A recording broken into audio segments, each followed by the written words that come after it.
ఎప్పుడూ తినే ఇడ్లీ చట్నీ కాంబినేషన్ మీకు బోర్ కొట్టిందా? అయితే ఈ టేస్టీ అండ్ స్పైసీ పొడిని మీరు రుచి చూడాల్సిందే. వేడి వేడి ఇడ్లీ దాని మీద అలా నెయ్యి వేసి ఈ పొడిని వేసుకుని తినండి. ఖచ్చితంగా చెప్తున్నాను, 4-5 ఇడ్లీల్ని అలా లాగించేస్తారండి. అయితే ఈ టేస్టీ అండ్ స్పైసీ పొడిని తయారు చేయడానికి ఒక ప్యాన్ లో అరకప్పు పచ్చిశనగపప్పును వేసి లో టు మీడియం ఫ్లేమ్ లో దోరగా వేయించుకోవాలి. ఇలా కొద్దిసేపు ఫ్రై చేసిన తర్వాత శనగపప్పు కలర్ చేంజ్ అవుతుంది కదా, ఇప్పుడు 1/2 కప్పు మినపగుళ్ళు వేసుకోవాలి.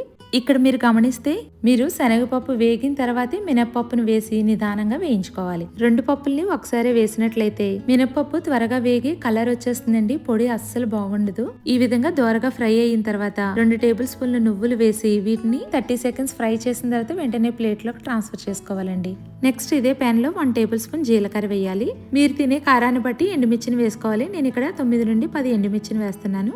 ఎండుమిర్చి బాగా ఫ్రై అయిన తర్వాత పుట్నాల పప్పు 2 టేబుల్ స్పూన్ల వరకు వేసి 1 మినిట్ ఫ్రై చేసుకుని ప్లేట్ లోకి ట్రాన్స్ఫర్ చేసుకోవాలి. ఎండు కొబ్బరిని చిన్న ముక్కలుగా కట్ చేసుకుని 1/4 వరకు తీసుకోవాలి. ఇందులోనే రుచికి సరిపడా సాల్ట్ వేసి వీటిని బరకగా గ్రైండ్ చేసుకోవాలి. మరి మెత్తటి పౌడర్ లా చేసినట్లయితే నోటికి అంటుకుని తినేటప్పుడు అస్సలు బాగుండదండి. ఈ విధంగా మెత్తటి రవ్వలా ఉండేటట్లు గ్రైండ్ చేసుకుంటే the best combination idli with పొడి రెడీ.